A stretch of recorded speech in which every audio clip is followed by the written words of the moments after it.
السلام علیکم، ایسے نیوز کے ساتھ میں ہوں مقدر رضا۔ خبروں کا سلسلہ بڑھاتے ہوئے خبر شامل کرتے ہیں گوجرانوالہ سے، جہاں نئی نویلی دلہن کو شادی کے دوسرے روز ہی طلاق دے کر سابقہ شوہر نے 3 لاکھ روپے میں مبینہ طور پر فروخت کر دیا۔ 16 روز سے لڑکی لاپتہ داتا دربار لاہور سے برآمد کر لی گئی، جبکہ 3 ملزمان کو گرفتار کر لیا گیا۔ اس حوالے سے مزید جانتے ہیں نیوز ایڈیٹر عبداللطیف شیخ سے۔ جی عبداللطیف، کیا تفصیلات ہیں آپ کے پاس؟ جی بالکل، سی پی او گوجرانوالہ گوہر مشتاق بھٹا کے مطابق متاثرہ لڑکی طلحہ کا ملزم عثمان سے 13 جون کو نکاح ہوا۔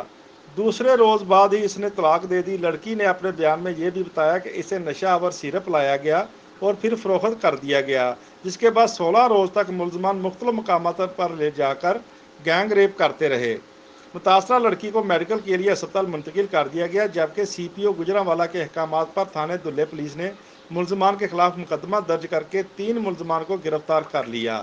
سی پی او گوجرانوالہ گوہر مشتاق بھٹا کا کہنا ہے کہ متاثرہ لڑکی کے بیانات کی روشنی میں ملزمان کے خلاف مکمل کارروائی کی جائے گی۔ جی بہت شکریہ عبداللطیف، ہمیں تفصیلات سے آگاہ کرنے